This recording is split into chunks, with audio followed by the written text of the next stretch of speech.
Et la clé, c'est la formation et la capacité de garder et d'attirer nos talents. Mais aujourd'hui, si je ne suis pas content, je peux aller travailler et que j'en ai la possibilité. C'est pas réservé à tout le monde. Hein. Il faut effectivement avoir des compétences de langue, d'aptitude, etc. Mais je peux aller travailler aux Pays-Bas ou en Patagonie.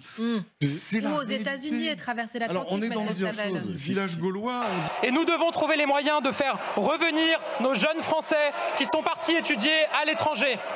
Cette hémorragie de matière grise, elle est gravissime, parce que c'est des gens quand même qu'on forme.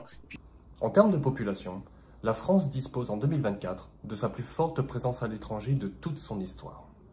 Ce sont 3,5 millions de nos compatriotes qui ont décidé de vivre temporairement ou de manière permanente dans un autre pays que celui de leur naissance. Les Français de l'étranger correspondent à 5% de la population nationale, soit l'équivalent de la région Bretagne.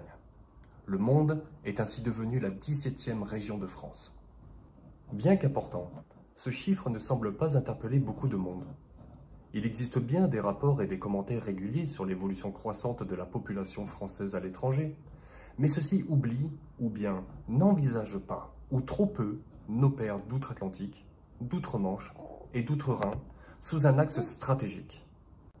Encore plus étonnant est la propension des auteurs et penseurs de l'intelligence économique en France à mentionner les diasporas étrangères et leur rôle déterminant dans les stratégies nationales de développement économique, mais ne jamais désigner les Français de l'étranger comme un levier potentiel d'accroissement de puissance par l'économie.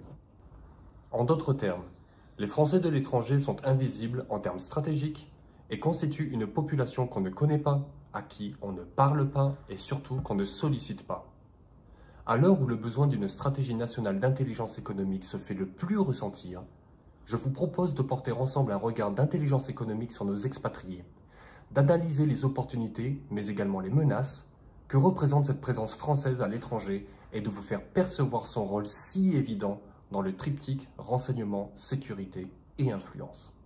Ce mémoire prend également la forme d'un hommage à l'ancien ministre des Affaires étrangères et sénateur Jean-François Poncet, qui a supporté en l'an 2000, de manière pertinente et surtout visionnaire, la question de l'expatriation française au rang de sujet de sécurité économique nationale.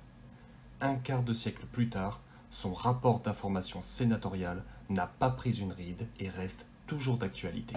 Et comme j'évoquais donc ceux qui sont censés nous apporter de nouvelles technologies, dès qu'ils ont un bon truc, etc., mais ils filent directement soit dans la Silicon Valley, soit à Singapour, soit à Dubaï. C'est-à-dire que ce qui aurait dû remplacer notre industrie et qui devrait être les technologies de l'avenir, tous ceux qui sont en capacité, je vous assure, ils fichent le camp à l'étranger. On ne sait pas les retenir. La raison de l'invisibilité des Français de l'étranger en termes stratégiques y sera également traitée. Et vous vous apercevrez que pour des raisons historiques, culturelles, idéologiques et même émotionnelles, nos dirigeants et décideurs politiques ont une vision obsolète, tronquée, voire romantique de l'expatriation française, qui les conduit à une véritable paralysie stratégique en leur endroit.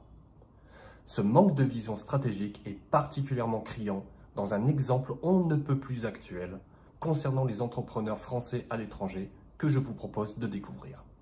Je parle ici du trentenaire qui est parti au Brésil, qui a rencontré à Rio sa femme. Il a décidé d'y rester et il a ouvert une boulangerie française. Enfin, nous nous arrêterons sur ce que pourrait être un exemple de stratégie dédiée aux Français de l'étranger pour les intégrer ou les réintégrer au destin national et pour qu'ils prennent enfin leur place légitime dans une stratégie nationale d'intelligence économique. Je vous souhaite une excellente lecture.